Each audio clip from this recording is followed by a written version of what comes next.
Good evening, everyone. It is 6:30 p.m., so I will call the Tuesday, May 6th meeting of the Superior Common Council to order. Please rise for the Pledge of Allegiance. I pledge allegiance to the flag of the United States of America and to the republic for which it stands, one nation, under God, indivisible, with liberty and justice for all. Will the clerk please call the roll? Councillor Ledeen. Here. Councillor Anderson. Here. Councillor Moffett. Here. Councillor Sweeney. Here. Councillor Fennessy. Here. Councillor Elm. Here. Councillor Ludwig. Here. Councillor Herrick. Here. Councillor Johnson. Here. And President Kraske. We have a quorum.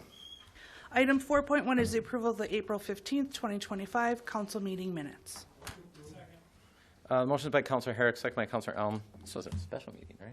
It was not a special meeting. I just Okay. noticed that. So These are the regular meeting minutes. Are there any corrections or discussion? Hearing none, all those in favor, please signify by saying aye. Aye. Those opposed say no. Motion carries. Item 6.1 is report from Mayor Payne. Okay, first, councilors, apologies for the heat. It is likely to get worse as the night goes on. I talked to county's administration, and apparently there was a problem with the thermostat. They said this morning it was registering the heat as 89 degrees below zero, and so the heat has literally been on in this building all day long. And so while I feel bad for the meeting you're about to go through, not that bad because we've been living with this all day. So just do your best. And honestly, if this heat gets to be a bit much for your very northern bodies, feel free to step out. Don't get sick here. Don't pass out at the council. Nothing's that important. Step out, get some water, which is still quite cool at the fountain. So please take care of yourselves. And if folks, if we need a recess, just say that, and we'll go stand in like the stairwells. Those are a little bit cooler. Maybe I'm just too sensitive to the heat. But the only other things I have on my report, I actually have something, a long report, but a lot of it can wait. The Joint Finance Committee has completed its statewide tour. I did go to Hayward to talk. I actually spoke mostly about education and its impacts on the city's tax bills, as well as the broader impact of education. But there will be a number of Joint Finance Committee meetings in Madison with some public hearings. I do intend to be there for at least some of that as the budget starts taking shape. As I said a couple of months ago, if anybody has interest in going on that trip, I generally put one night in, or sometimes I'll even turn and burn depending on the schedule, but happy to take you along with me. The books are nearly closed on the 2024 financials, and I was going to announce it, but I probably should have talked to the finance director one more time. So I'll just close my report there and save the rest for next time. We have a lot of. Yeah, we did formally set a State of the City date at the NER. Yeah, it's at the NER, but what's the date? Thursday the 22nd. Thursday, May 22nd at the NER. That's only about 2 weeks away. You'll get formal invitations probably in the next week. Something I should say about the State of the City, if there's ever anything you want me to talk about, feel free to reach out. Happy to drop something in that speech that you're proud of. Okay, that's my report.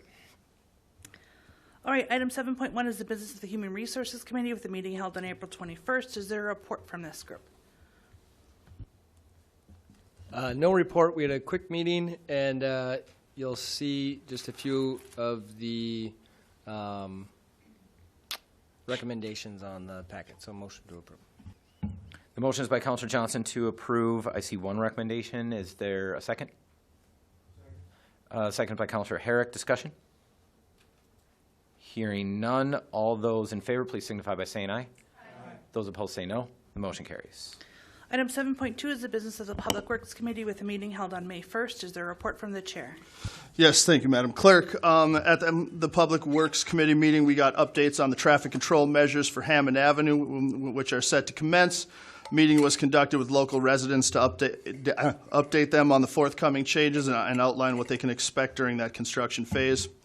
The bid for the Tower Avenue project, which encompasses the reconfiguration of the boulevards and the bump outs from Belknap Street to North 28th Street, is out. The initiative is designed to enhance traffic flow and improve safety. The cost estimates for the landfill project are nearing completion. These figures will play a crucial role in identifying the most effective strategies for future landfill management, including the options for potential closures and the transitions to alternative facilities. Spring cleanup is currently in progress. For those of you who don't know, this represents the final year of spring cleanup due to the closure of the landfill. There was also a little discussion about the SS Meteor located at Barker's Island, which has sustained some structural damage during the winter. That is being looked at and worked on, and also looking at a comprehensive long-term preservation plan for the ship. You'll also see at that Public Works meeting that we are setting a special meeting of the Public Works Committee to be held sometime next week. We're going to look at the East 5th construction project and address some of the concerns that have been brought up and associated with that project. The committee also evaluated and looked over the qualifications of the consultants for the water utility acquisition. All three of these consultants were found to be qualified, but the committee still has some questions regarding costs, possible conflicts of interest. Hopefully, we will come to a final decision at the June 5th meeting and move forward. Lastly, as far as the action items you see before the council tonight, the first three are the yearly awards that we've done for the last few years for the sidewalk replacement, street line painting, and the milling projects. The fourth is a cooperative agreement with Superior Water, Light and Power and the city for Phase 2 of the Hammond project. And that is my report. If there are any questions, I'll do my best to answer. If not, I will motion to approve all the items coming out of the Public Works Committee. Second. The motion is by Councilor Dean, second by Councilor Ludwig to approve the 4 recommendations of the Public Works Committee. Is there discussion? Councilor Herrick. Yeah, I just have a question actually for Mr. Janigo, and this is in regards to when I was coming to the meeting today, I noticed on the new part of Hammond Avenue that was done, there's some red lining down the sidewalks. Is there any reason why that is, or is there something going on there? My assumption, I'm sorry, ahead, my assumption would be that everything is laid out for the landscaping crew to start there next Monday. Kara's going to put out a post probably tomorrow on Facebook about the contractor coming back. So next Monday, you should see the southbound lane closed and posted for no parking. There'll be a landscaping crew there Monday, Tuesday, maybe into Wednesday doing the boulevard and the median, and then they'll switch over and do the northbound so they can do the boulevard on the other side. So about 4 days next week, and all the plantings, trees, everything will be done. So right. Just to locate so they know where the gas line is my assumption. All right, thank you. Further questions or discussion on the business of the Public Works Committee? Hearing none, all those in favor of approving all 4 recommendations, please signify by saying aye. Aye. Those opposed say no. Motion carries. Item 7.4 is the business of the Licensing and Fees Committee with a meeting held on April 14th. Is there a report from the chair? There wasn't a whole lot that went on at this meeting. The biggest thing is the conversation that occupied most of our time was we were talking about the taxi cabs and the licensing and the barrier, the difference between the cabs that are licensed in Minnesota versus Wisconsin, and if the licensing or the fees or the process or any bit of that was the barrier, because we don't have very many, if any, taxi cabs that can pick somebody up in Superior. They can drop them off from Duluth, but not pick them up in Superior. And we decided to take no action on any of the fee structure, any of the process, anything like that, because I don't think any of us really felt that was the barrier. I think it's just a changing market with Uber and Lyft and all of those gaining more market share, and there's just a little bit less demand for the taxis. It's just kind of shifted. So there wasn't any action that that we took. So there isn't anything on the agenda for approval. But I just want to give that brief update. Unless there are questions for the chair, we will move on to the Public Safety Committee. That's item 7.4. They had a meeting on April 17th. Is there a report from the chair? Thank you, Madam Clerk. Yeah, just a few updates out of the public safety from the fire department. Has responded to 1,192 calls a year to date in 2025, 70% of those being about EMS. We also hopefully be seeing a design and engineering for Station 2. Hope to have that ready very soon. From the police department continues its hiring process. They got 3 new hires in the hopper, background checks being completed on 2 of those. Hopefully those new officers will be attending the police academy in Eau Claire this summer. Currently 6 positions need to be filled on the police department, with at least 1 retirement within this year. As far as the patrol division, police department has responded to 4,990 calls year to date. That is about a 4.68, according to increase in services for the police department in 2025. Officers responded to 1,718 calls for services during the month of March. And I would like to highlight that there were 432 traffic stops in the month of March. I bring that up because the PSC has seen an increase in stop sign requests from the citizens throughout the city as of late. This is a very real issue out there that citizens are just noticing people are driving too fast in residential areas, and if, just offer a plea almost to some of the people out there that please slow down in Superior. So thank you to our wonderful police officers and our leadership for putting an emphasis on the pedestrian safety. As for the actions before the council tonight, before I get to that, I do want to highlight, we talked about this, the Superior Police Department's Pathway to Hope entered into MOU with the owners of Horizon House. And this agreement will offer support and assistance to those with drug and alcohol addictions and disorders. The program itself will provide a sober living program, room and board, to address some of these concerns and the treatment issues that go on this.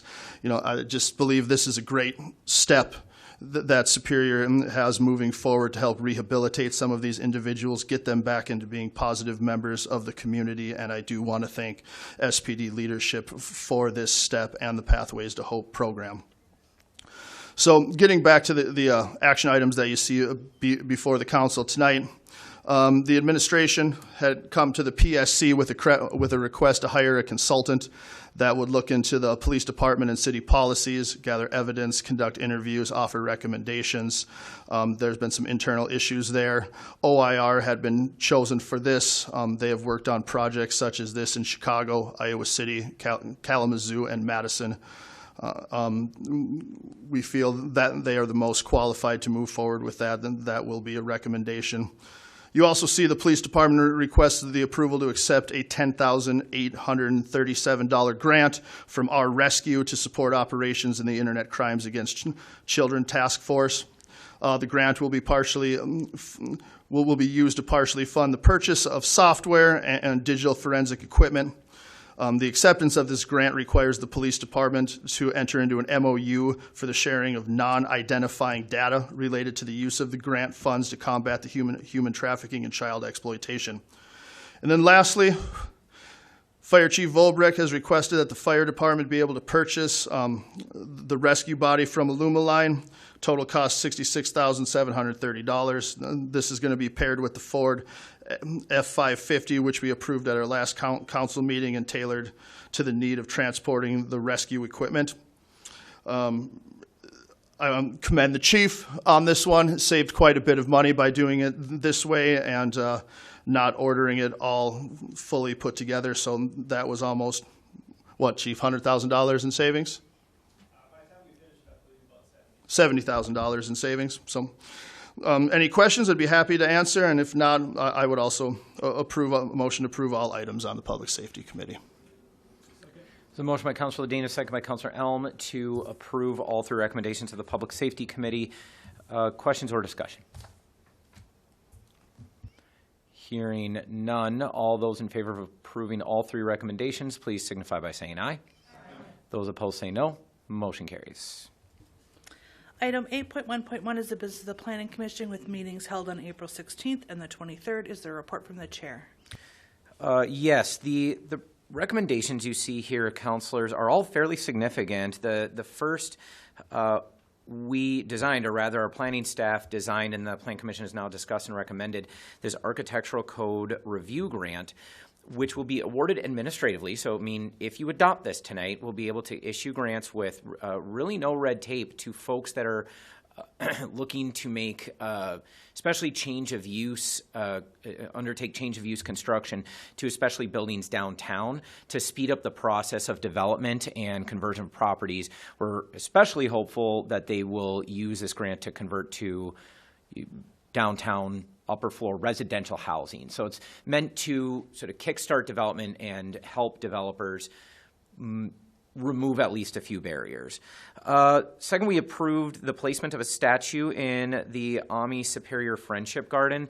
This feels like a small bit of business, and it's kind of interesting that just the state statute that governs plan commission says that the placement of statues in communities must be reviewed by the plan commission and achieve a recommendation. I'm not sure exactly why that is, but it offered us a chance to talk about a fairly inspiring and moving statue placed in that Friendship Garden for Amimachi, but it's also the Children's Memorial Garden, and it's a statue in memorial of lost children.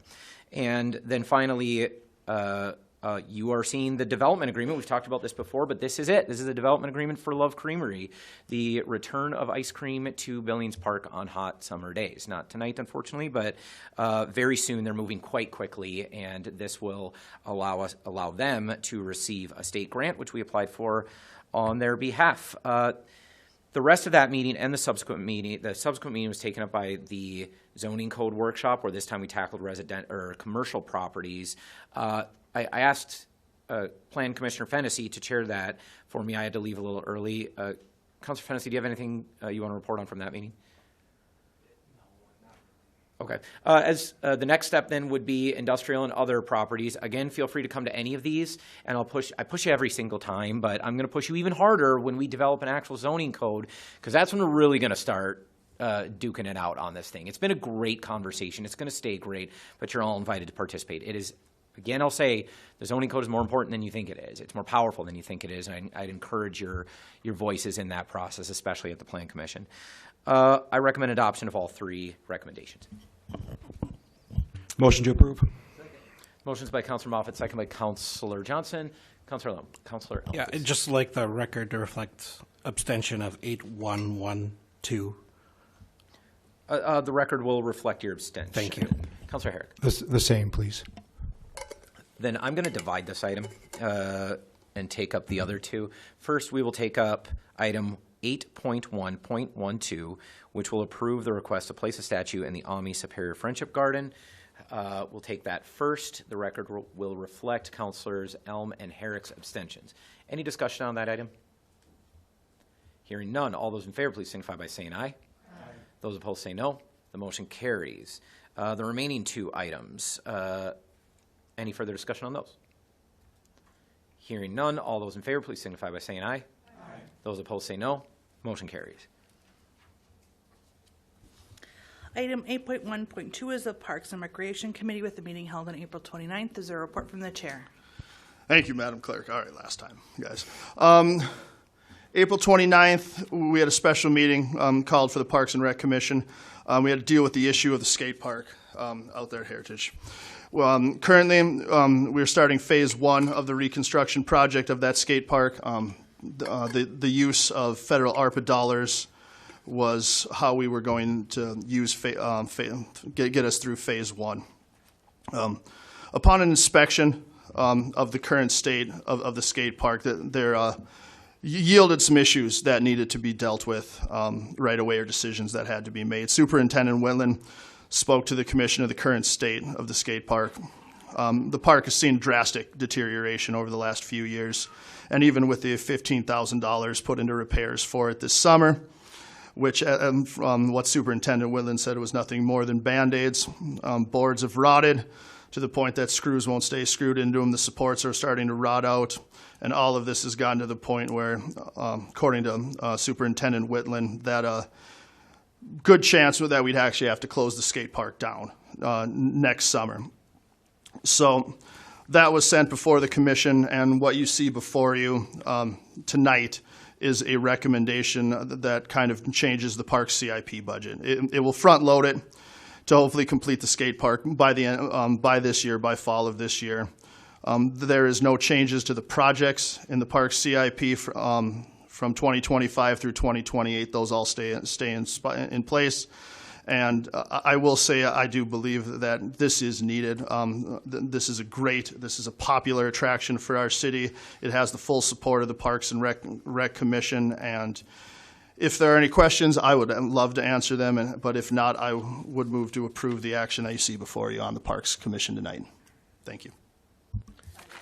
The motion is by Councillor Ledeen, second by Councillor Ludwig, to approve the award of the full contract in the amount of $1,012 to Gridline Skate Parks. Is there discussion? Councillor Sweeney. I wasn't here for the initial discussion, so I'll ask the question perhaps late. Maybe it was dealt with.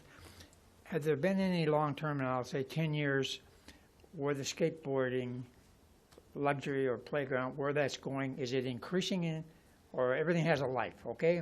And so putting $1 million is a lot of money, okay? And so I don't know what the numbers are for the usage of it, okay? I understand it's roughly 60-40, 40% Superior and 60% Minnesota license, at least. That's the numbers that people tell me. So my question is, are we looking for a 10-year, do we believe it has a 10-year life with adequate usage? And I don't know what that number is because I don't know what the number is that's been used. But I think that's a critical component to see we're not putting money, and everything has a life. So is it going to die off in 3 years, and there we will be? I don't know that I have the actual experts that can answer that here, but I think I can do a pretty good job. I've been at all of these meetings. This skate park has lasted 25, almost 30 years. Right. The one we're building should be more sturdy than that because it's being built of better materials. I think I really hope I'm not wrong on all this, but this is my understanding, and correct me if somebody remembers this differently. But we're supporting it with concrete instead of the kind of wood fiberboard product that is really failing now. So in terms of, if you're asking about the structure of the park, hopefully, probably, that should last longer than the existing park. If you're asking, will it still be used? Well, skating hasn't proven to be a fad yet, and it's been a quarter century, so I would hope that it would continue to be used. But the best way to ensure that is to just build the best park we can. Bit of a pitch there. But we agree everything has a life. Of course, Okay. Including the original skate park. Including everything, right? Humans and non-humans, okay? So all I'm saying is this, have we reached its zenith right now and it's going down? Do we know that? Has anybody looked at the numbers to see skateboarding may go, in the next 5 years, may be gone? I don't know that, but I think that's an important item to have. We're putting $1 million at Yes. the numbers that I hear. So it's really hard to tell how it's going. You can only look at the past, not the future. But generally speaking, I think the sport has grown. I mean, if I may. Please. I mean, the sport's grown, Counselor. I mean, we've seen it actually get introduced. It's an Olympic sport now, which it wasn't even 25 years ago. So the popularity of it is still growing. There's legitimate competitions. You can win gold medals as a representative of the United States in skateboarding now, which you couldn't when we first built this park. So popularity is there. And I think Councillor Sweeney also said that this is 60-40 Duluth versus Superior users. I think 90% of statistics are probably made up. But from what I heard from the kids that I met with that use the park, they generally confirm that, if not much more from out of the area. And their explanation for that is it's already something of a destination. To improve it should expand on that. I'm going to go with Councillor Johnson, then Councillor Moffett. Then. Just real quick to kind of piggyback off of Councillor Ledeen, not only is the sport itself growing, but there's other uses for it, bikes, scooters, rollerblades, and so it's not just a skate park in the simple sense of skateboards only. It's much bigger than that, and so you'd be surprised on any given day seeing how many kids bring their bikes there or talk about meeting up at the skate park. So I'm excited for this expansion. It is also popular with kids that have friends that are skateboarders. Councillor Moffett. Yeah, I just want to echo that. This is the only park in District 3, so I'm especially excited for this project. Given that it's also located along the Safe Routes to School paths and really connected well with the schools, I think it does get a fair amount of usage, and I think it will increase by having a better facility. And as you mentioned, people coming from other communities, it also becomes a destination for us, and so in that way it's a form of investment for economic development as well, drawing people over, and they're likely to maybe stop for a bite to eat or something after their they've skateboarded for a while and they're hungry or whatever. And so hopefully it will drive some economic development as well. But really, it also just provides a really healthy choice for people to get out and get exercise in our community. So certainly in support of that. I also think it's an investment in the young people in our community. As we look at one thing that we have seen trends for, projections for the future, we're looking at potentially some significant population drops for our community. When we look at census data and trends, our community is projected to lose a pretty significant amount of our population within the next 10 to 15 years. And having things like this that appeal to younger people means that more people are going to be excited to have families here and have kids here because there's like safe things for them to do, and also it's a free activity for everyone in the community. And so like that exercise and focus on youth popular sport, I think, is really appealing as we look at trying to make investments that are going to draw more people to our community as we look at population decreases potentially in the future. Councilor Moff. I'm sorry, Councilor Herrick. Yeah, I was just going to mention, the BMX bikes, they do them over there. And again, that's becoming an Olympic sport too. Also too, I just want to make one comment, and I can be correct if I'm wrong, but I believe Superior was kind of the forerunner for these skate parks, and then Duluth followed suit after that, if I'm not mistaken. Don't anybody dare correct him on that. I don't care if it's true or not. We're just going to say it. So I also want to thank I made something of a reckless commitment when we started planning this that I would let kids plan it. And while we did have an exclusive meeting for only people under the age of 18 locked away at the high school for them to design their skate park, and that was great, we did invite other members of the community, particularly skaters, to weigh in, which reminds me, we're talking about kids using this now. It's open to everybody. And so I will expect you all there with helmets at the ribbon cutting. We're going to all learn to rip together. So if you'll pass it, which I am, the clerk reminded me, I made an error in stating the amount. It just got a little more expensive. $1,012,000, not $1,012,000. Okay, further discussion.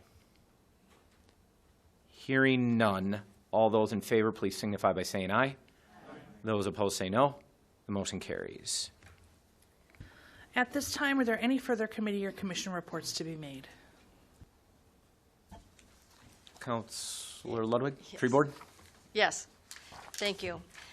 I apologize if my report gets long, but we only meet on a quarterly basis. So report from the Urban Forestry Tree Board meeting of April 17th. First, our Volunteer Events and Program Coordinator Jody Saylor announced that the Arbor Day Foundation officially approved our application for Tree City USA status, recognizing the City of Superior as a Tree City for the 26th consecutive years. Plans were finalized for the 2025 Arbor Day celebration to be held at Foxes and Fireflies Bookstore. After a book reading by the mayor, copies of the book, The Giving Tree, will be handed out to school-age children, along with a tree sapling of their choice to take home and plant. In other business, signs were constructed a couple of years ago for the tree walk on Barker's Island, but the signs have not held up well to the elements. Parks, Rec, and Forestry Superintendent Wentland and Volunteer Events and Program Coordinator Saylor presented a mock-up of a more durable sign. The signs will feature a high UV coating and will be mounted on a heavy metal anchoring pole.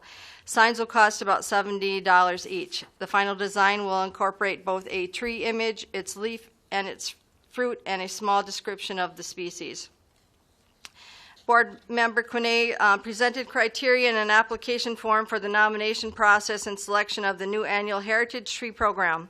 The purpose of the annual City of Superior Heritage Tree Selection and event is to educate people about the trees that grow in the City of Superior, to have the trees tell the stories of the people that once lived or currently live here, and to show the significant connection between trees and the inhabitants of the city.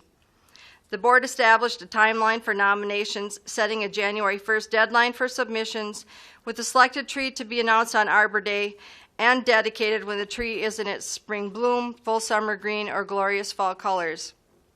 Plans are in place to unveil the first heritage tree, a 100-year-old flowering crab, and promote the heritage tree program when the tree is in full bloom later this spring. The board approved and recommended changes and updates to the tree planting and maintenance standards, which will be uploaded to the Parks and Rec website. Superintendent Wentland stated that 256 bare root trees were delivered. The trees were temporarily installed in mulch and/or the gravel bed to keep them healthy until planted over the summer or later this fall. And that is my report. I do want to just mention that the Arbor Day celebration did take place, and the mayor did read a giving tree, and it was just golden to see those little cherub faces looking up as he was reading, and the excitement for them to get a book and the tree sapling to take home with them. So that is my report. Thank you, Councilor. Unless there are questions for the chair, or are there any other committee reports? Hearing none, we can proceed to old business. That's item 9.1, which is a selection of council vice president.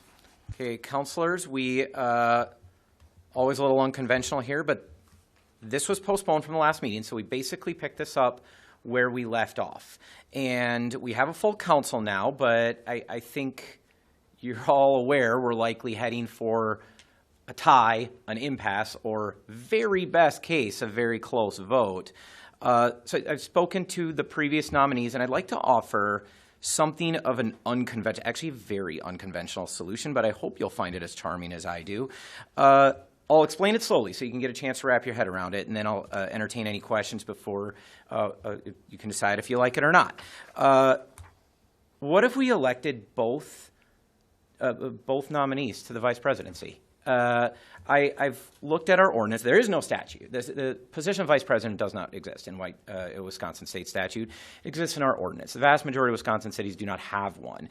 We have always found benefit from it. I've always found benefit from it. When you have two members of the leadership, that's two people helping to ask the questions, generate questions in the department heads. They are giving me advice, feedback, sometimes quite strong criticism that I can hear before I have to hear it on the council floor. It offers diverse perspectives. And it also, every once in a while, there's some real heavy lifting from the more ceremonial part of the job. There are public events. Councilor Grasky had to read a proclamation for me just last week. More hands can make light work on that. I find, and I consulted briefly with the attorney, can find nothing that outright prohibits it. It doesn't, as far as I can tell, it creates no problems at all. It doesn't create even a negative quorum of the city council. 3 councilors in a room is not enough to do anything. It doesn't affect the succession. I mean, theoretically it does, but again, almost no other city in the state has a vice president. So they're not worried about what happens if the president and the mayor fall off a cliff. It's just so rare. And if we do, well, then you got bigger problems than that, and you can pick which of these perfectly decent counselors can serve in an emergency. But it's not something anybody else is worrying about, so I don't know that why we would. And the nature of these counselors, I think you all know, they have disagreed with each other over the years. They have both disagreed with me. That builds better advice as I generate recommendations for the council and lead the administration. Again, it's unconventional, but I think we have an opportunity to show more unity than division. And if we could all agree on something, I think we'd all be feeling much better in the meeting. So what do you think? I'll entertain some discussion before we proceed to a vote. Councilor Fennessy. I guess I don't necessarily hate the idea. It is a little unconventional. I wanted to ask, what if we first take a crack at it?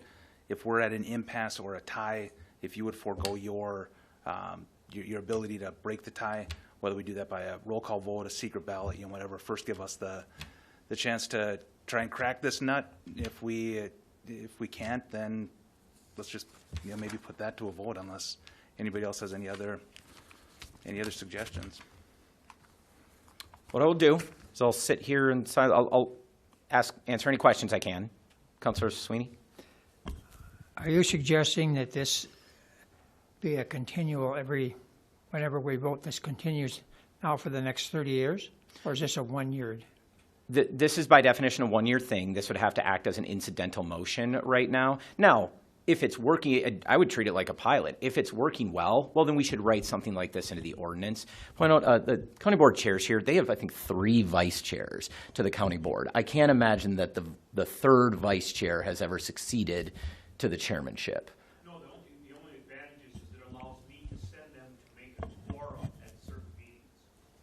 And I We would not have that advantage. go in those Yeah. orders to get those people there. But So, if most don't have a vice, okay? Now we're thinking of having 2 for 1 year. With the idea, if it works, and I don't know what that means, if it works, okay? It works for eliminating conflict at this meeting, okay? I suppose. If most organizations, cities don't have one, we're going to have 2 of them. I don't know whether I see a benefit to this at all. well, we would find out. I don't know. I'm just saying I don't see a drawback. You're right that it helps with conflict at this meeting. And I was going to make a joke about how at this point we've been without a vice president longer than we've been without a pope. But it does help resolve conflict in this meeting. Whether it's beneficial in the year to come, we'll decide that in the year to come if you decide to do this. And then later in the year, the leadership can propose a change in the ordinance that determines the selection of the leadership. You can make. I don't think you can have 4. I don't think you can have 4 members of the leadership. Now you're running into negative quorums. But if you want to have 3 permanently, a first and a second, 2 vice, call them whatever you want. If it is advantageous, keep it. If it has no utility, go back to the old way. If, as you say, we look at other cities that don't have VPs at all, we could eliminate it. I would actually not recommend eliminating it. It was something I was considering recommending. I have only ever served with 2 members of the leadership, and it's generally been valuable to have 2 voices at that table. It's made the elections, and often it makes the succession a little easier. That's just my personal opinion. I've only ever voted on it once, but it's really up to you. Other questions before I proceed with some process here? Councilor Fennessy? Let's go down that road. Let's say there's the president and then 2 vice presidents, and at that point in the game, aside from maybe a couple extra meetings with the administration or department heads or whatever, really the biggest function for the vice president is to run a meeting if you're not in town and President Grasky isn't in town. So then what? So you're not able to run the meeting. President Grasky isn't able to run the meeting, and now we've got 2 vice presidents. Who runs the meeting? There are any number of ways to resolve that, and it's fairly common to have that problem at committees. The Metropolitan Interstate Council, the County City Committee, all have dual chairs, and so co-chairs are very common. And typically, what happens is they just amicably decided among themselves who will formally run the meeting. It usually goes to, sometimes there's a process, like you can take turns. You can give it to the person who's just more comfortable running a meeting. I'd be shocked if that couldn't be resolved amicably. If it can't be, the process is very simple for electing a chair for the meeting. What is that process? A straight election. For that very meeting, if the 2 vice presidents can't arm wrestle this out, then you take a vote. You take a vote of the body. Yep. Keeping in mind, without the president there, you don't have more than 9 people, so you're not going to split that vote. Oh, right. I'm just saying that's a common enough problem in bodies. They resolve it all the time. And a little disturbed to say, I think I'm hitting my 15th or 16th year in local government. I've seen tons of co-chairs, and I've never seen this be a problem. They all get along. They make a process. And again, I think we did have Councilor Ledeen as vice president chair a couple of meetings, maybe 1, and that's the only time I can remember seeing the vice president ever chair a meeting. Right. And so I guess that brings me back then, if it's a pretty not insignificant role, but insignificant like duties that, you know, the vice president would have moving forward. Wouldn't it make more sense to not have a vice president instead of doubling the people that are doing that fairly insignificant duty or amount of work? I thought of that and at first considered it because it seems like the default option, except that we generally have found value from it. The leadership then gets to consult. When there's been more than one, when there's been two, the leadership gets to consult with each other, and then you get more diverse perspectives when they're consulting with me or with members, other members of the administration, the department heads. You got 3 people attending the department head meeting. Boiled down, I think more advice is better than less. And they don't, even electing one or none, even the president has very few duties from this point forward. Like, it is a backup for the mayor, and no disrespect to the presidency here, it's an important position, but we in Superior have created the leadership to be, you know, to try and represent the council, to give feedback from to the mayor so that we don't have to have the world's longest council meetings, but also, you know, to help guide the administration. We've carved out a real role for it, and if it's going to change, I had thought expanding it would be better than getting rid of it. Again, I don't have much of a horse in this race, except you might make me choose, and if you're asking me to choose, I'd rather work with both of them than neither, or one or the other, quite frankly. Councilor Johnson. Thanks.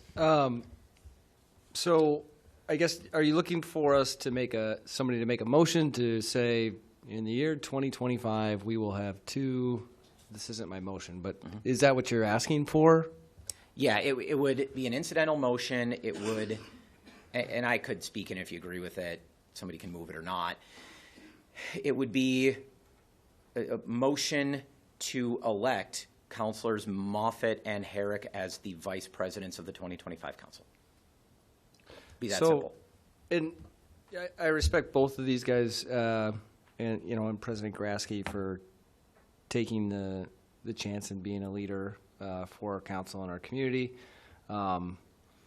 It just seems like we're trying to solve a simple problem with maybe a more complex answer. And I guess I kind of agree with Councilor Fennessy that, like, maybe we'll be surprised and we can get this done with a single vote. And if not, then let's maybe look at your option. So would you be willing to forego your selection if there is a tie to this other option? If it ties, I will offer a chance. If it goes to a vote and somebody doesn't just move it now, I'll have to pause for a minute and decide, let you decide. If it ties, I will decline the first vote. But if an option like this doesn't pass, I'll call for another one. And at that point, I feel like I have a duty to vote. I can hold off for a single ballot. Yes. But if we continue to tie, if we tie more than once, I'm going to vote. Councilor Sweeney. Can we get Councilman Grassi can give us your opinion on this? Thank you. Yeah, I think I've been thinking about this since the last meeting and what was appropriate, and quite frankly, having an extra counselor here, I think, would do the council respect by voting to see where people are. I think some of us have a feeling that if this does tie, and I have discussed this with you, Mayor, that the option of, having both vice, I'm a strong believer in, if that's where it lands, we can make the best of it. I don't support it to be a consistent thing, but I don't want to see this council spending too much time on something if we're calling it really, how do I say this, a lack of duties. So I don't want us to get too caught in the weeds. I just would like us to make a decision, or, at the end of the day, I think it's up to this council to make that decision as a whole, because it's who represents us. So I guess in the back of my mind, I'd like to see us vote first and then entertain the possibility of doing a dual vice presidency or none at all. Councilor Fennessy. I'll make a motion that we try our hand at voting for the council vice president. and can I request that we do it by secret ballot? The motion would be to vote by secret ballot. Okay, is there a second to the vote by secret ballot? Second is by motion by Councilor Fennessy, second by Councilor Sweeney to vote by secret ballot. Discussion on the motion to vote by secret ballot. Hearing none, all those in favor, please signify by saying aye. Aye. Those opposed say no. No. There's division. Let's proceed by roll call on the question of whether to vote by secret ballot. Councilor Anderson. It's yes or no. Yes is for secret ballot. Councilor Moffitt. No. Councilor Sweeney. Yes. Councilor Fennessy. Yes. Councilor Elm. No. Councilor Ludwig. No. Councilor Herrick. Yes. Councilor Johnson. Yes. Councilor Grasky.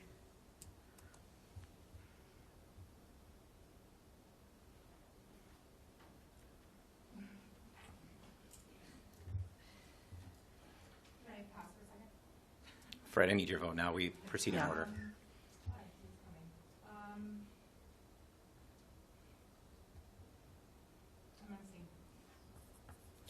And Councilor Lejean. Yes.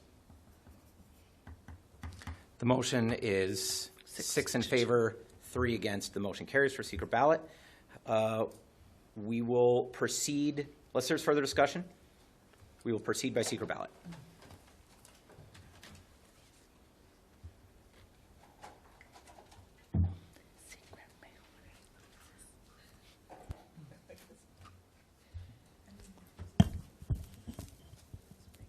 Point of order, please.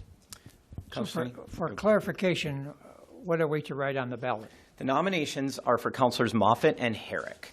I was reviewing Robert's rules, and I have to say there's technically nothing out of line for there's nothing that prohibits you from writing another name, but we have nominated Councilors Herrick and Moffitt, so please write the name of the councilor you would like to elect as council vice president.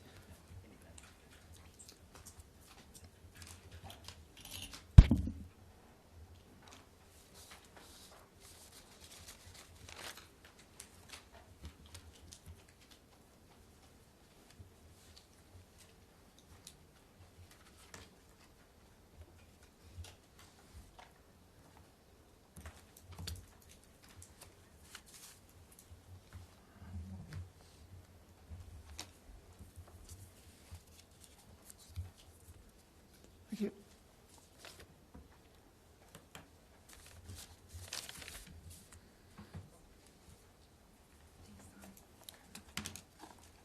So what I'm going to do is I'm going to read them and pass them to you, and you confirm them. Councilor Moffitt. Councilor Herrick. Councilor Herrick. Councilor Moffitt. Councilor Herrick. Councilor Moffitt. Councilor Herrick. Councilor Herrick. Councilor Moffitt.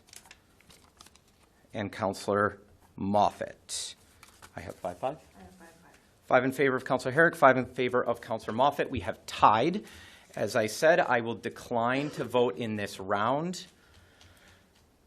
What, Councilors Herrick and Moffitt, you have anything to say right now?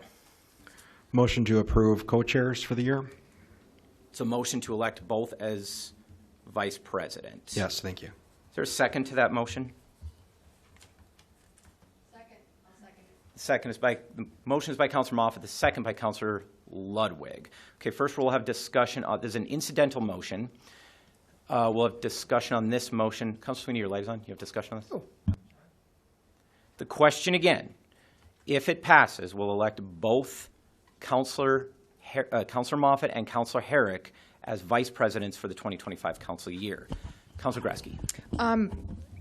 I would like to just tell this council that if this does go in favor, that I'm dedicated to this council to make sure that if it is a dual, co-chair, that to really make sure that this is done in the best interest of this council, and remind each vice president, or however that does play out, to make sure that we work together in sync and make sure that this council is heard.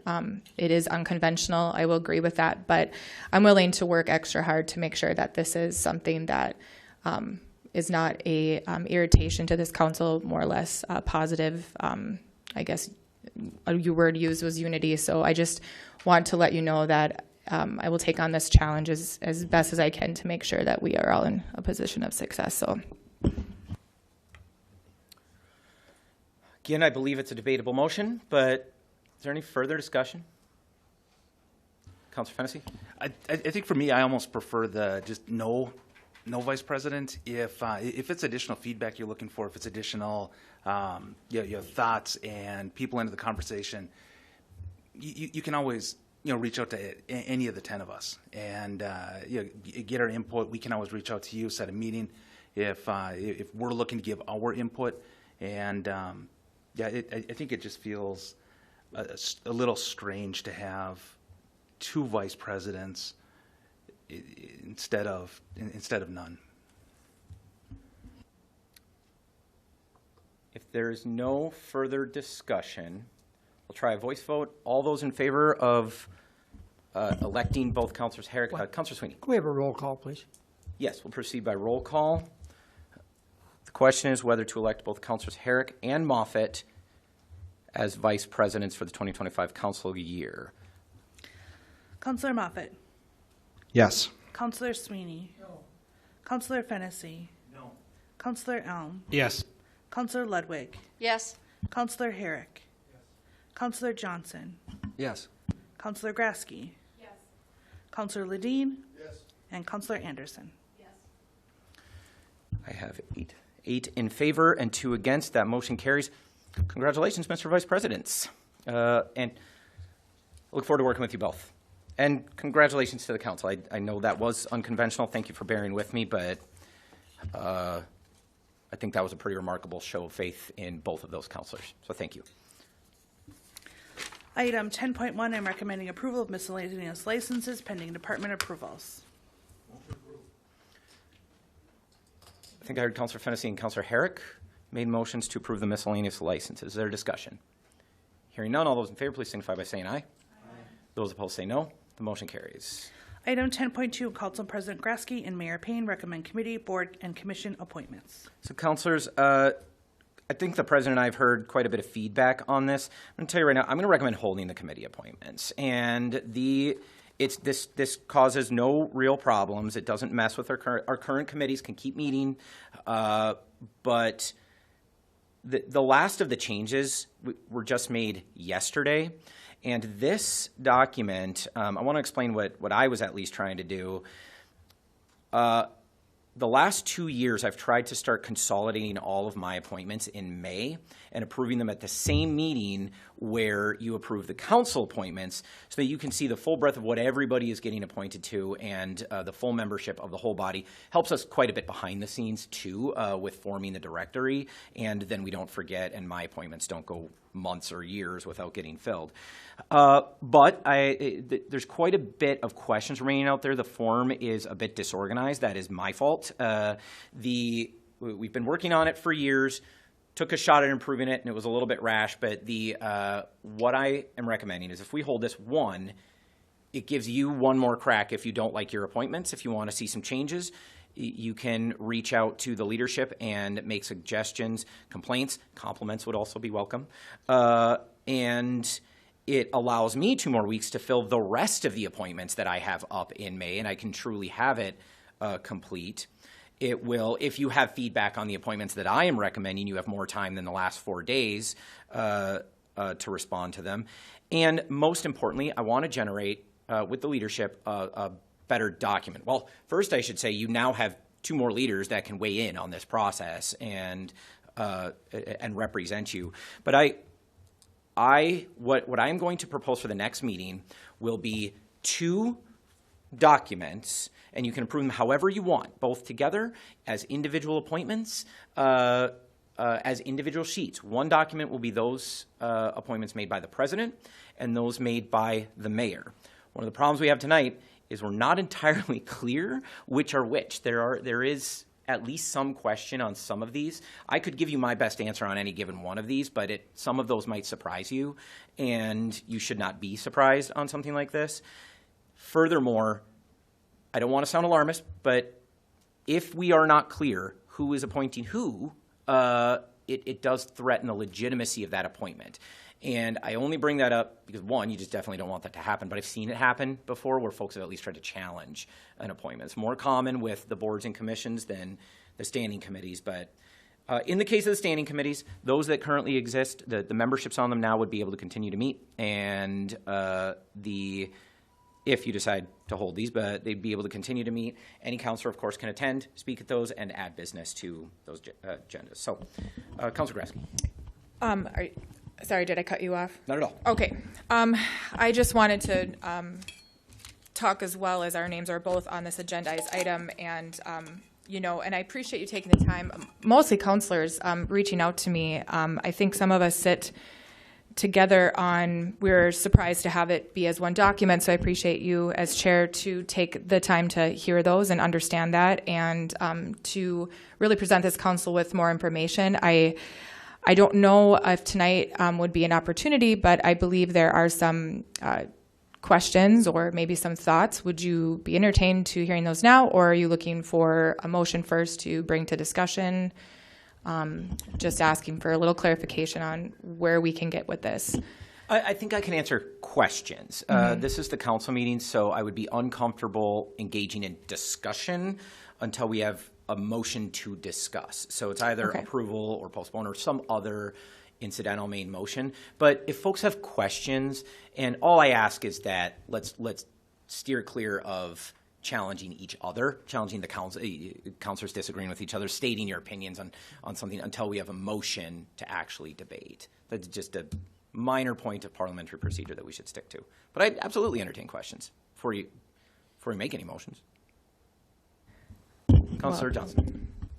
Just a quick question to maybe help the new kid on the block. So Councilor Anderson can maybe go to some of the ones that she could be appointed to next time if we're holding this.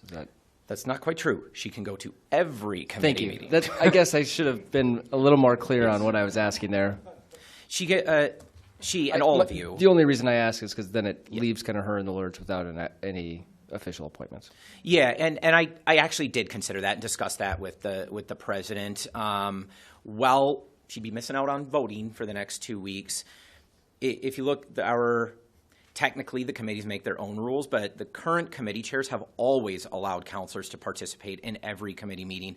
By ordinance, any one of you can introduce business to any standing committee. So any one of you could introduce business to a committee. You'd be able to speak on it. You have privileges to attend even if they go in closed session. These are your creature. The standing committees belong to the council, so they would absolutely you would all be welcome there, and I would hope encouraged to speak and debate. I should also point out, these are advisory committees. With some exceptions, very rare exceptions, no standing committee passes policy. They recommend things to the council. Councilor Fennessy. You're right. I mean, Councilor Anderson would be missing out on the opportunity to vote in these committees. But even on the other side of things, Public Works, Finance, I can't remember the other ones that Councilor Van Sickle was appointed to. Those committees are going to be missing out on a voter. And so we've got two ends of the spectrum here. We've got a counselor that's missing out on the opportunity to vote in the committees or the commissions, and we've got a couple committees or commissions that are missing out on a voting member, just because the way the election went is. I think at least for me, if one of the things that you said is worst case scenario, we don't know exactly who appoints who. We're not quite sure on this or that, and what if we appoint the wrong person? Correct me if I'm wrong, but the way that this is agendized, we kind of covered both of those bases, didn't we? Where this is being, what does it say? committee recommendations by both Council President Grasky and Mayor Payne. So if we missed one of them, and it was supposed to be Grasky that got to appoint it, and we thought it was you, or it was you, and we thought it was Grasky. I mean, we kind of covered that, both of those bases here, the way that this is agendized, where it looks, I mean, the way that's agendized, both of you guys are recommending these. So I guess what I would offer up is, I think part of the weirdness about this, and why this feels like it doesn't fit, is because we have both the council appointments and the citizen appointments on the same sheet, when really they're two distinctly different things. Because sometimes the citizens get appointed with the councilors, sometimes the committees are made up of all citizen appointees, and but in order to move us forward and continue to be able to do effective business for the city, if it's your side of things that needs a little more time, some of the other committee appointments and squaring away the document, that type of thing, could we just vote on the council members' appointments tonight? And if someone doesn't like, just like we've always done, if someone doesn't like one of the committees that they're appointed to, we can hear those motions now, but that would at least allow us to move forward. It will allow the new counselor to actively not only participate but also vote in the committees, and it also fills that void that's there right now, where we have a counselor that's assigned there that's no longer an elected official. First, I would point out that you can vote on anything you want, and you can make any motions on any of these you want. They are proposed, they are agendized. So you can you could break out anybody individually and vote on just that. But there was a slight misconception. There's not a difference between counselors and citizens. Counselors are citizens and are eligible for any citizen appointment, barring some exceptions with the structure of the committee. The vast majority of the appointments on here tonight are mayoral appointments, but they do not say that. And I think a lot of counselors would be surprised by that. The Plan Commission, for example, has 3 counselors being proposed tonight. Those are all mayoral appointments. And that is definitely true. Not on the Plan Commission. I can pull up it's the Plan Commission, the Parks and Rec Commission, and all 4 or 5 standing committees, if I remember correctly.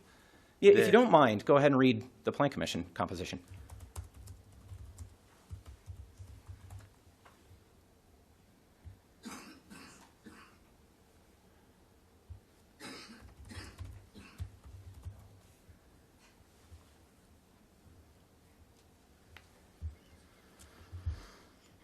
Unless you can find it before I do. I'm moving.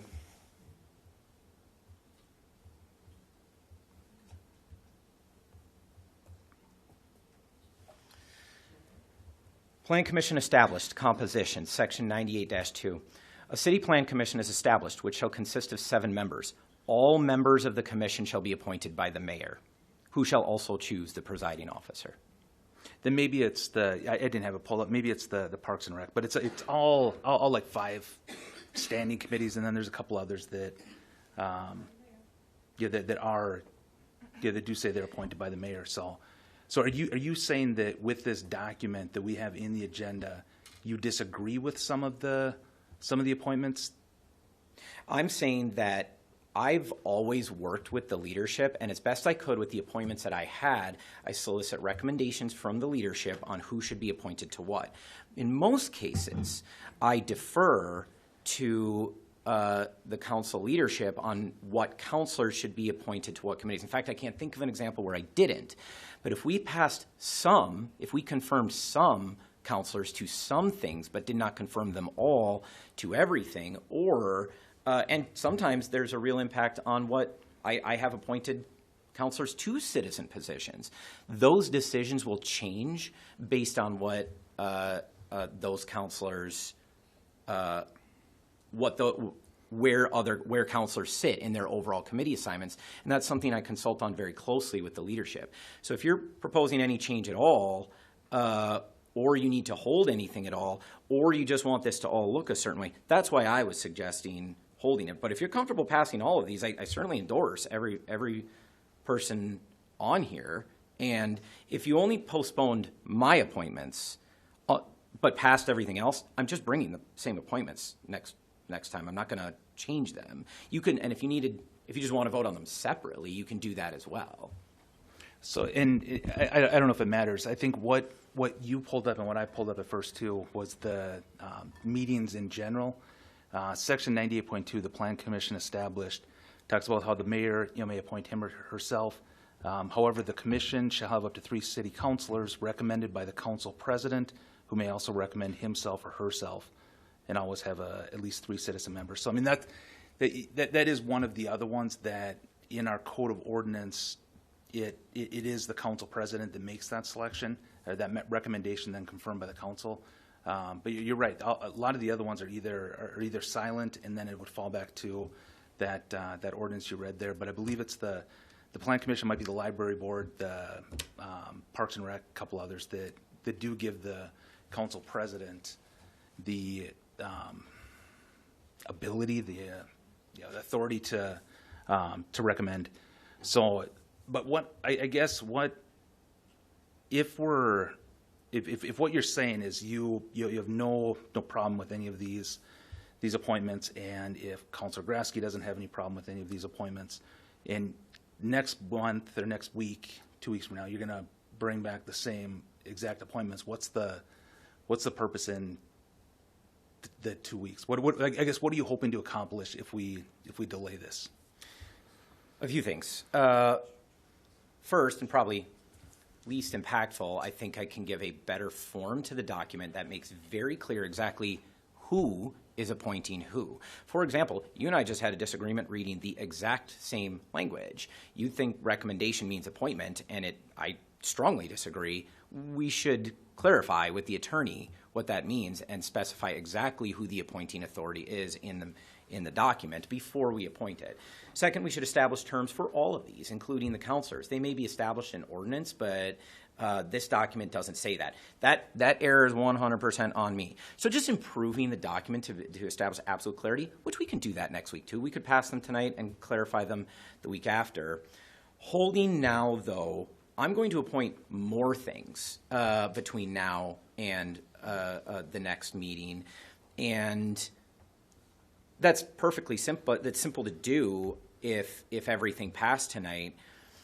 But I know that these appointments came out just a couple days ago. We had changes to the last minute, not the last minute, but there were changes yesterday. Counselors may want to give more feedback. If you're fine with this list, then by all means pass it. But if you're not, and you want more time to consult with the leadership to make recommendations for changes, that's holding. That's why we would hold. So that's the advantage if you want more time. If you like this list and you want to approve the whole thing, so be it. What I do not recommend is approve some of it and postpone the rest of it. Vote it up, vote it down, or postpone the whole thing. These, in order to maintain fairness and balance among the council, to be able to provide good recommendations to the council from the advisory committees, to make sure the councilors have a fair and spread out workload, to take into account their relative expertise and schedules. There's quite a bit of balance that goes into that. So if we're going to make changes and we want to consider any changes, then you should hold the whole thing. That's my argument for that. But if you like it, by all means, pass it. I don't know if I'm tracking what you're saying, because before you said that this is your document, you can do whatever you want with it, and now you're saying you can't just take out and vote for this portion. So I guess where I'm going is, it looks like the counselor appointments, if you agree that those are, you don't need to make any changes, if Grasky agrees that there aren't any changes, those look to be set and ready to go. It says 2025 to 2026 council appointments. There's your term. What I think needs more work is the citizen appointments, because those aren't listed if it's a 1 year appointment, a 2 year appointment, 3 years. Some of them are maybe a 5. It's just we're just appointing them, and there's no background, there's no color or anything like that. And so, at least to me, I would feel comfortable approving all of the counselor appointments if this is, put forth on the agenda by, you and President Grasky. I think we could piece those out, the council appointments, and get to work with the new assignments, get everything on a level playing field. So then we don't have one counselor who doesn't have a voting right on the committee that they're assigned to, and we don't have committees that are absent one voting member. So I guess I'll make a motion, unless you think it's out of order, but to take out the 2025 to 2026 council appointments from this packet and vote on those separately. So, to be clear, I'm not going to make any appointments tonight unless they're going to be voted on. So I'll just withdraw them all and bring them all together next time. But I that's think there's a motion on the table. To divide them, Right. which is a privileged motion, and so they are so divided, and every single city councilor appointed to something. But one, I would say your motion is not specific enough because, for example, Ruth Ludwig is a city councilor appointed to what we are calling a citizen position. Right, so Furthermore, wouldn't- furthermore, I do have the right to withdraw my appointments, and I will. I will bring all of my appointments next week. If you don't want to, well, we would divide them first, and then you could consider them all separately. But if your motion is to divide, I need you to be more specific. Which counselor appointments are you talking about? Well, all of them in columns 1, 2, 3, 4, 5, and 6. So many of those are mayoral appointments, and I will be withdrawing them all. That's why I recommend. But I'm you're going to bringing my bring appointments it as a back package. next week unaltered, is what you said. But you're just gonna take the ball and go home here, because we're not going to pass it all at once. I guess I'm not following where the friction is with approving our council appointments, so we can get to work starting tomorrow with 10 counselors appointed to the committees, and every committee having a council, the right number of counselors appointed to it. The reason is because if any of these are going to change in the next 2 weeks, then it would involve conversation with the leadership about how any of them would change, how they would affect each other. And so if you're only going to postpone a few of them, well, one, I'd object to postponing those. Just vote them up or down. There's even the council appointments, the ones that have counselors, they have the same flaws that you're describing. Many of these are termed positions, which have terms that may or may not be described. They are not always what is the term for the Development Association? 1 year. It's from 2025 to 2026. It doesn't say that on here. It absolutely does. On the very first line on this document, it says 2025 to 2026 council appointments. And yet, that's on many. So one, it could be longer than that. We have the authority to appoint it for longer than that because the Development Association sets its own bylaws. That is also true of the Metropolitan Interstate Council. You have the ability to reappoint. That's not the same as reappoint longer. It would be a 1-year term. You have the ability to reappoint for a second term. That's not the same as reappoint longer.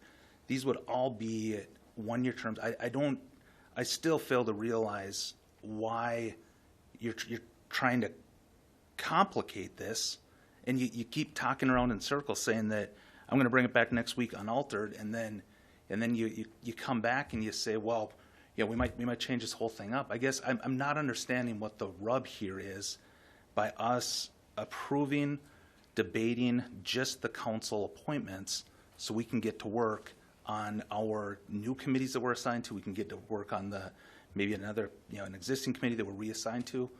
And our newest counselor can then also have a voting right on these committees. So, Counselor, you have over-explained the whole thing and highlighted how there is considerable confusion in this document. This document, to be fair, has been confusing for several years. It doesn't designate the appointing authorities.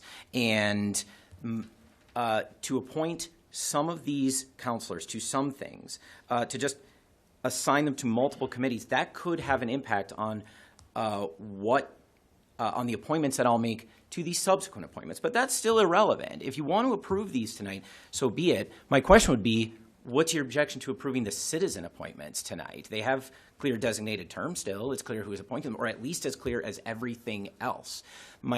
It's not as clear as everything else. It may be fine to you, but every other conversation I've had about this, folks have been confused. Now, if folks want to approve all of the committee appointments tonight, or some of the committee appointments tonight, but not others, the choice of the council. I will recognize your motion to divide the first 4 columns. However, 6. I'm reading 4. Are we looking at 2 different documents? The name of the council representative, the estimated number of meetings a year, counselor, counselor, alternative counselor. The 6.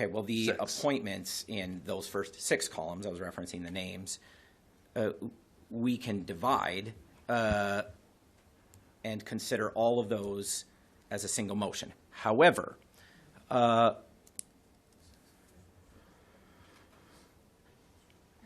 okay, so that is divided, and we are considering only those. So, counselors, I still recommend postponement on this. So we have a number of questions about the committee appointments. Second. It doesn't require a second as a privilege motion. So I'm going to recommend postponement. Further, we have no motions on the table. Further discussion. Councilor Grasky.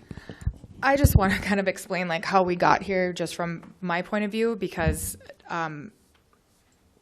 this year our approach was we did a digital ranking system that, everyone used, and it was on time, and it was great, and it was beautiful, and it came out in a document that, I tried to honor everyone's top 5 the best I could, and also in the standing committees, try to put every counselor in a voting position.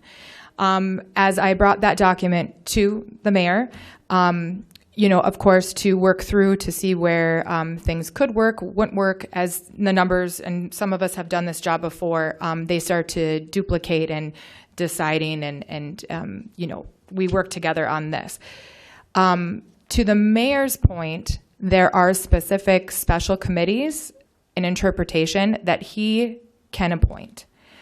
I think over time, the president, there hasn't really been that discussion added. I'm not trying to cause more confusion.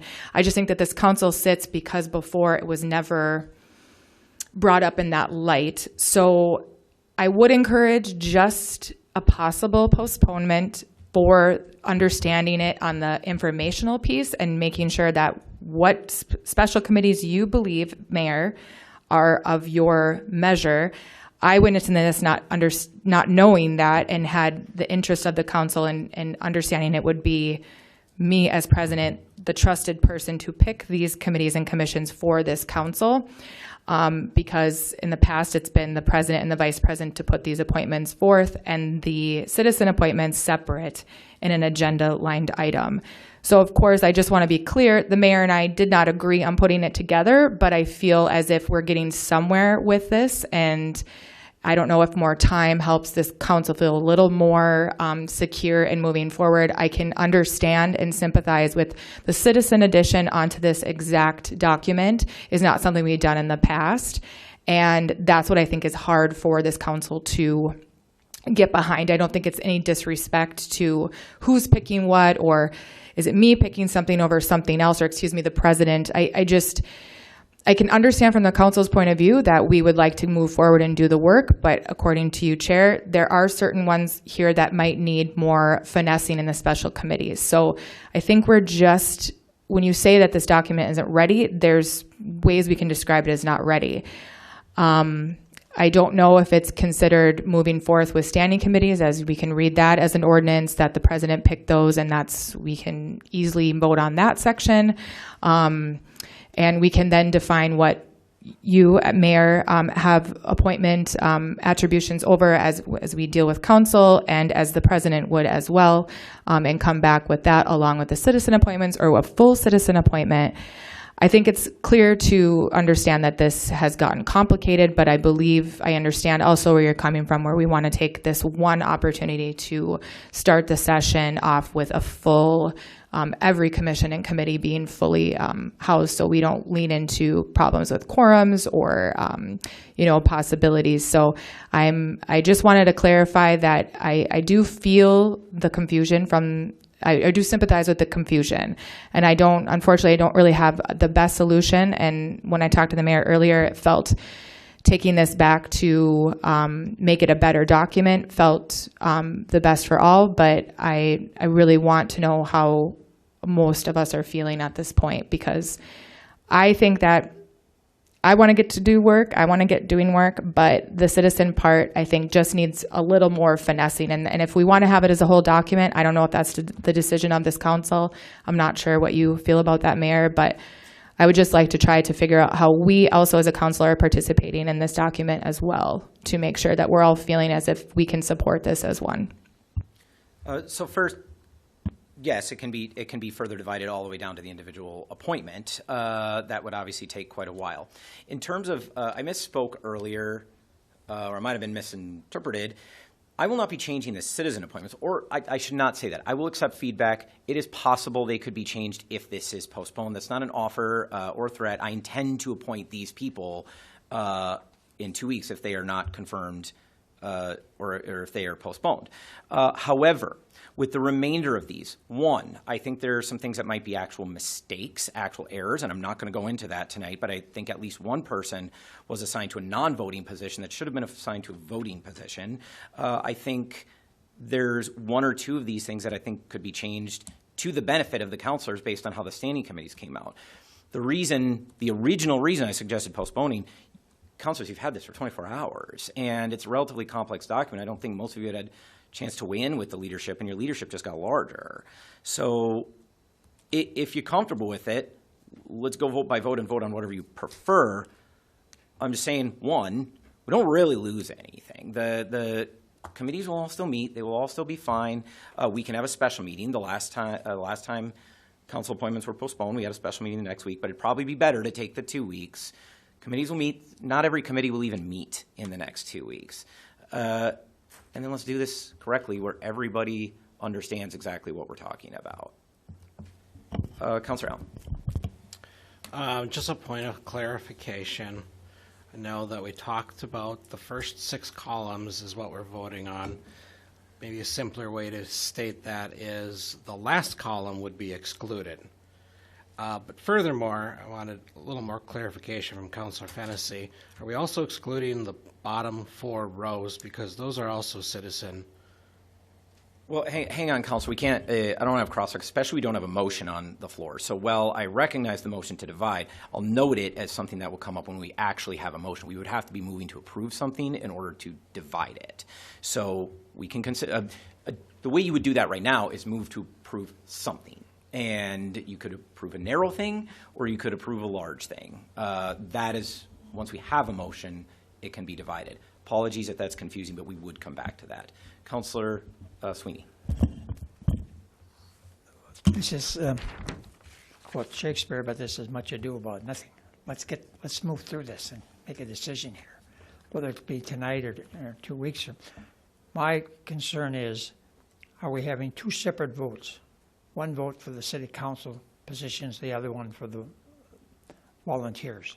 That's my understanding. Is that correct? Well, that's not entirely clear. We'll divide that in a minute, but there's at least one city councilor on acting as a appointment to a citizen seat, the Parks and Rec Commission. Then there are other citizens that are appointed to primarily citizen commissions, and there are councilors appointed to citizen commissions as councilors. Well, I get that. Who's ever on it, who's ever appointed, who's ever eligible, that's all fine. But my question is, are we going to have 2 votes, whether it be tonight or in 2 weeks or tomorrow evening? Are we going to vote for the appointments for the city councils on the committees, 1 vote? Are we going to vote for the volunteers, 2nd vote? That's my understanding. That's the way I believe it. This may appear as one document, but I think the feeling is that we separate them, whether we do it tonight or in 2 weeks or 3 days from now. Is that your understanding? Yes, my intent in recommending postponement is to separate them so that you see exactly who is appointing who, and you can make a bit more informed decision. I think if I go through here and even try to tell you which ones are mayoral, we're going to have debate on that outright.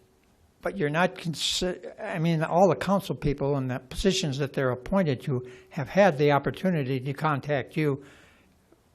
We know what these positions are. Everybody knows what they are. Everybody got their top 5, I think we said. Yep. Or whatever the number is. So I would think all the council men and women are very happy with the council committees.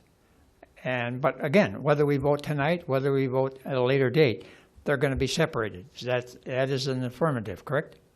I will definitely be separating them for the next meeting. It would be we can do it tonight, but it's going to be pretty laborious through some pretty long parliamentary procedure. But your other point, can't speak for the council. I hope everybody's happy with their appointments, but this final sheet only came out, I think, yesterday or the day before. So while, yes, they have had the opportunity to submit their requests to the administration, the council president, this final sheet, we haven't actually had a lot of opportunity for feedback on it. Well, but you can do that tonight, too. I'm sorry? But you can give feedback tonight, too, if you disagree with it. Sure. I'm saying I like this, I don't like that, doesn't usually go really well with the council. Okay, Councilor Johnson. And I had the same kind of question or confusion that Councilor Sweetie just brought up. So I want, in the past, in the mayor's report, you have listed all of your recommendation for appointments. Is that what you're planning to do at the next time? Yes. The biggest difference and the biggest problem that I was trying to solve here and didn't do a great job at is in the past, this document, a document very similar to this, has contained this section called special committees, and that was listed as recommended by the council president and vice president. That was wrong. The vast majority of these are not, should be appointed by the mayor, and so that was incorrect. So my attempt to solve it was smash them together. Yeah, but as you're hearing, that's not super efficient. So what we would do is, yes, separate them. There would be a list of those appointed by the mayor, those appointed by the council. I could do that right now, but I think some of you are going to disagree with me. We're going to have the attorney rendering opinions on the spot on each one, some of which will take some actual research.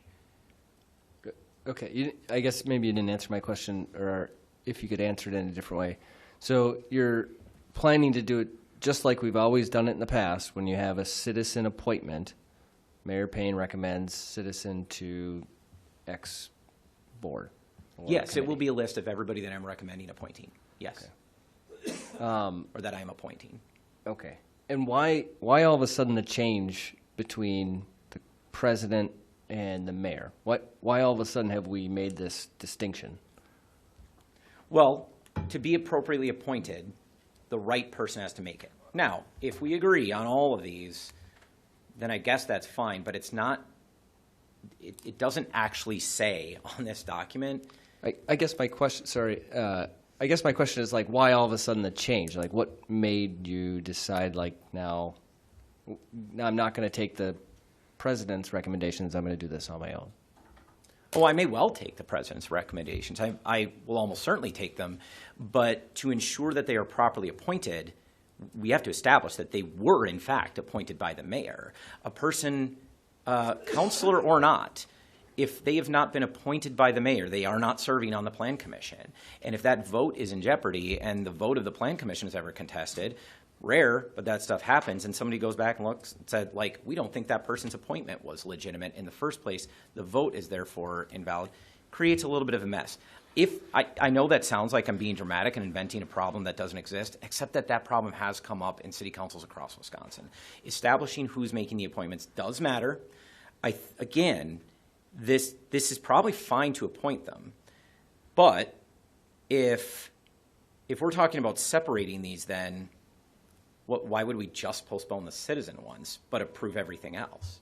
I think the point was to make sure that everyone has a chance to get to work, and I think most people would agree that we have had enough time to look over the document. There's been some changes in the last 24 hours, but that's just like with everything. If we go forward with this for the council appointments, and maybe it's the lack of citizen appointments, that sounds, maybe in my mind it makes more sense, but I get the confusion there. We've never had this problem before ever, as far as I know. Like, this is just, seems to be kind of a made-up problem that we could just vote on our council appointments. Next week, you could come and list out the ones that you recommend, and we can go from there. Well, why would we, if we're voting on some, why would we not vote on them all? Sure, let's vote on them all. But like, I mean, I think the point was you had asked to postpone them because of some of the appointments that you have made. So we were trying to do both here. Yes, and if you only want to postpone mine, that's fine. I mean, I can pull my appointments at any time. Mayors do that all the time. I will pull pretty much everything below the special committees line. There's a couple that remain the president's appointees, and if you just want to do those, fine. But I'm perfectly comfortable going forward with this list too. If you want to take a vote on all of them, then by all means. But if you have an objection to any given appointment, why not just vote against it? What would be the point of postponing, except to improve the document and provide the clarity that I'm trying to talk about, that I'm trying to describe? All of these questions could be answered with a better document. Okay, I'm sorry, Councilor Moffitt. Yeah, I just want to say, like, on a regular basis, we hold things up and push them back to committees or do whatever we need to do as a courtesy to our colleagues to make sure that things are done right and that they're clear and transparent. And so I think if the mayor is asking for a little more time on this or whatever, I don't think it's a big deal. In the last month, I went to Human Resources, I went to Public Works, I went to Finance, I went to Library Board, I went to Parks and Rec, I went to Public Arts, I went to Plan Commission, I went to the Douglas County Historical Society. Nothing stopped me from going to meetings, and some of them I'm not a member of. The chairs are always super nice and let people participate in the discussion. They let you bring ideas, and so nothing's holding anybody back from doing the work if they want to. I don't think 2 weeks is going to make a big difference. I think it's a courtesy that we regularly allow our colleagues here, and I don't think it's a big deal. I think we should just postpone for 2 weeks. Is that a motion? That's a motion to postpone. The motion is to postpone all of the committee appointments? Yes, please. Is there a second? Second. Motion is by Councilor Moffitt, second by Councilor Dean. Discussion is on the motion to postpone all the committee appointments. Sorry, discussion is on the motion to postpone all the committee appointments. Councilor Herrick. Yeah, I kind of see what's going on here as far as why we should do the separation. And the one thing that I see is, again, let's get our new counselor working. And I could see that, and then apparently there could be some citizen appointment discussion, so kind of separating both of those makes sense. So they are two different categories. One, again, is because you're appointing these citizens, and the other is, basically the council needs to get going, in what we're here to do. The only way around that is just to, our new counselor, just have her point her to different committees, but then again, that's a whole nother process. So I can see the separation, what everybody's talking about there. Yeah, again, council business does not stop. I don't even know which committees are scheduled for the next 2 weeks, but it's not a lot of them. And so we'll have people at work, and what committees do exist, we'll meet, and they will all have quorums. Everybody has an alternate. We're not really missing much from most of these. The only one that I worry a little bit about is Parks and Rec that struggles with quorums. But I don't think that has a meeting scheduled for the next 2 weeks. So I think, one, we might be making this too much of a problem. I am as guilty as anybody else at that right now. But typically, when something has confused us all and we've had a lot of debate, it's easier to just postpone. You know what my appointments are like. I'm going to consult with the leadership on what these appointments should be like. I'm unlikely to change much. I will be changing the formatting. I will work with the leadership to change the formatting. I will solicit their approval so that I hope this confusion can be avoided. Councilor Grasky.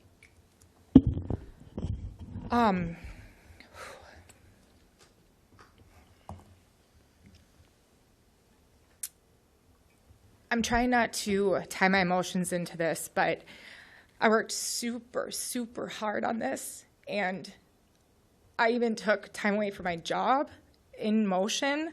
I was here yesterday from 7 a.m. to almost 6 p.m. on the phone to say that I just want to prove to this council that I made sure that your best interests were in mind.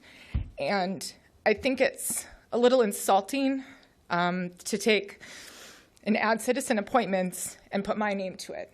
I did not agree with that. This has never been done before. I have talked with you. I don't want to fight with you. That's not where I'm going with this, Mayor. I just think that to pull things last minute feel really gross. And I will support postponing this for 2 weeks, but it's too bad. And I'll just leave it at that. Then I will offer my apologies to the president. This was my effort to improve the document, and that didn't go as well as I'd hoped. And the council, especially the president, will have my commitment to work closely with them and to have their approval for at least the formatting. We will discuss the actual appointments, but I do think the president did an admirable job with this document. Further discussion? I'd like to make an amendment to the motion to approve the standing committees. I think we should respect Councilor Grasky's work on this and approve the standing committees. The motion is to postpone the entire document, so you would have to divide and postpone everything other than the standing committee appointments, which is a privileged motion, which we will take first. The question then is whether to postpone the balance of the appointments other than the standing committees. Further discussion on that motion.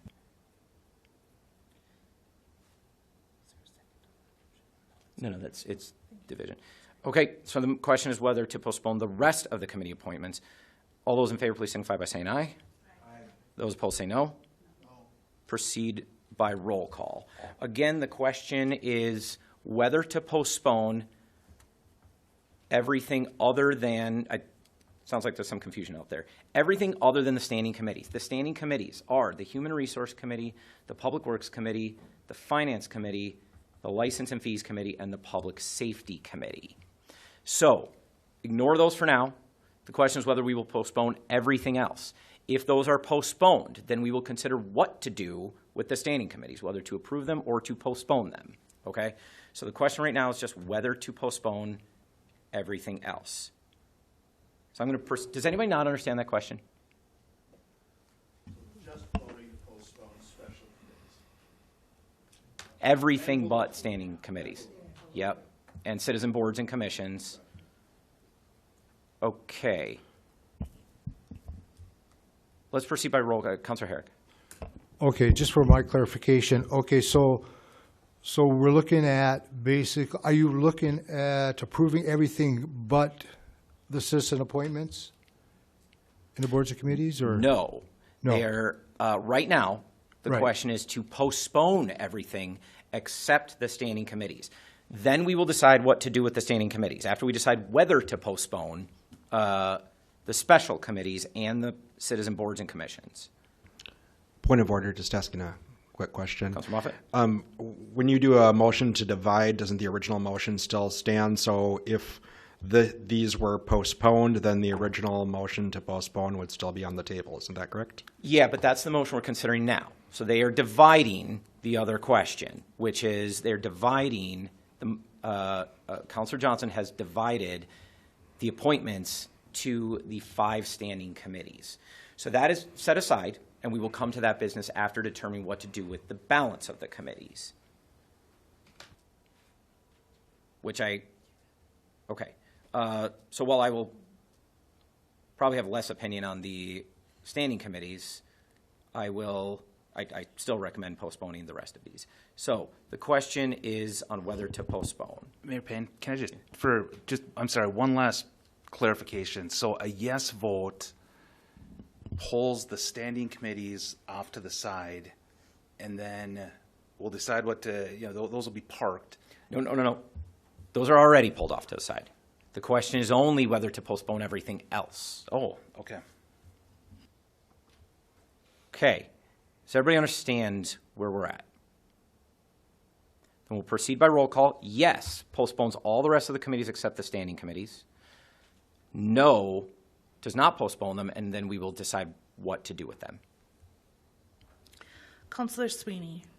Yes. Councilor Fennessy. Yes. Councilor Elm. Yes. Councilor Ludwig.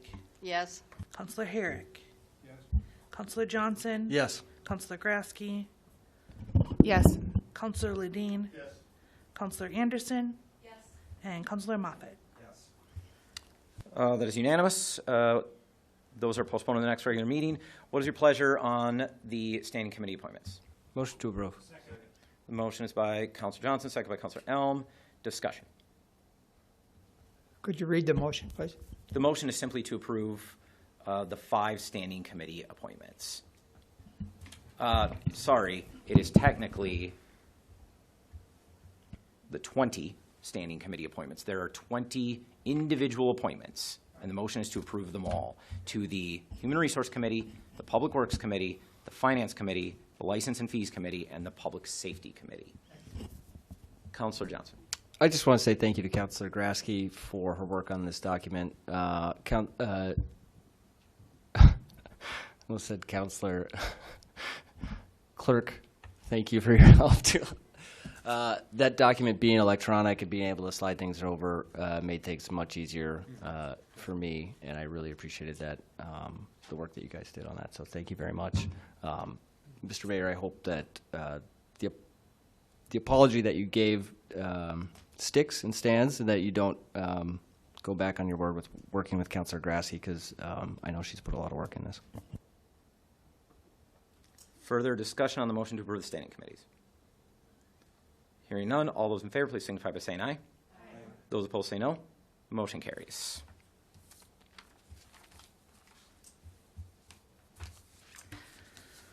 Item 10.3, Public Works Director Janigo recommends approval of an ordinance amending City Code Chapter 112, Traffic Code Schedule J, accessible parking zones to add accessible parking signs at 726 Hammond Avenue on one side. Motion is by Counselor Herrick, second by Counselor Elm. Is there discussion? Hearing none, all those in favor, please signify by saying aye. Aye. Those opposed say no. Motion carries. Item 10.4, Public Works Director Janigo recommends approval of an ordinance amending City Code Chapter 112, Traffic Code Schedule J, accessible parking zones to add accessible parking sign at 1314 Birch Avenue on one side. Motion is by Counselor Fennessy, second by Counselor Herrick. Is there discussion? Hearing none, all those in favor, please signify by saying aye. Aye. Those opposed say no. Motion carries. Councilors, we have 2 people signed up to speak in public comment.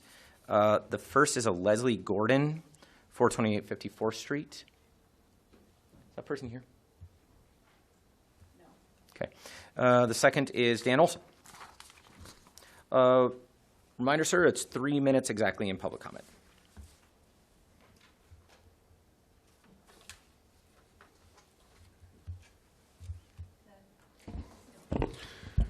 Thank you, Mayor, councilors, and city staff. I'm representing the Northern Wisconsin Building Trades Council tonight, and I want to thank you all for your support and participation in our 16th annual Workers' Memorial Tree Planting that was held at Center City Park. Councilor Elm, thanks for your gracious participation in that, and those that attended the breakfast over at Pizza Man. That's all I got. Thank you all very much. Thank you. Unless there's other public comment, we have no further business and are adjourned. Thank you, councilors.